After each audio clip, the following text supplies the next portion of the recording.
Sheikh, how do we clean the house from the jinn? First of all, I just released the video warning the jinn from your home. You have to repeat it three times, in your home. Okay, more than three, no problem. But the 3 times, that's so. Ulama, they have they said the 3 days or 3 times. Let's stay with the three times. This is one thing. The other thing is most important too. If you see snake in your home, you have to give him warning like this. Okay, if you see a snake, you have to give him warning to leave us without to harm us. We have a video posted right before this. Yes. Yeah. So and don't kill the snake till you give him warning. If they leave, alhamdulillah, you don't have to kill them. But if they did not leave, that means they are real snake. You are allowed to kill the snake. Now, how can we remove the jinn from house? Before that, we have to make sure that the people, they are not affected with the sihr, because or the black magic or the possess. Because if the family or one of the family get affected from the sihr, okay, you have to go through a treatment program to remove the sihr, the black magic. All right, it's very important, because otherwise, if you clean the house, the problem is getting back to you. So it's kind of like you have to do cleaning the people and cleaning the house. But anyway, let's go. If you have just cleaning the house from the jinn, there's different ways to clean it. First, of course, Surah Al-Baqarah. Keep repeat Surah Al-Baqarah. Surah Al-Baqarah, that's too loud.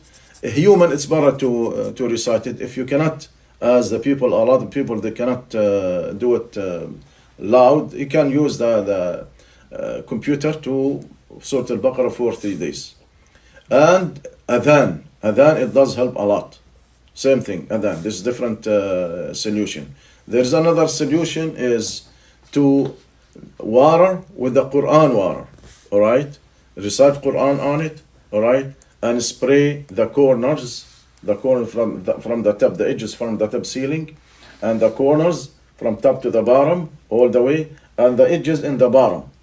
You have to spray all the house, each corner, the closet, the bathroom, the basement, and the frame of the door in the front door, and spray water in the front door. So that's Quran water. There's another way, is that Quran water you can add materials on it. As I said, there's different ways. Which one is, you're gonna start with the easy thing. You can add to the water different things. Salt, you can use a salt. Cedar leaf if you have, rose water if you have, apple vinegar if you have. That it does help to keep spray water. Now, you're gonna do this while the windows open. Okay. Now there's another thing. You can after that you can do this. Close the windows, and you can burn the black seed if you have, cedar leaf if you have, qist al-hindi if you have. You can burn it as incense. But be careful. Close the windows and keep the windows closed for 1 hour. Be careful if there is a baby or kids, small kids. But we burn it for like 10 minutes in each room. You have to burn it a little bit here and there. But there is no kids around that, because the smoke is not healthy for the kids. Keep the windows closed 1 hour. After that, open the window. Now, how many days you can do it? You can do it, as I said, 10 days. Sometimes 3 days if it does help. All right? So this is the shortcut how to clean the house, inshallah. Okay. Shukran, Sheikh.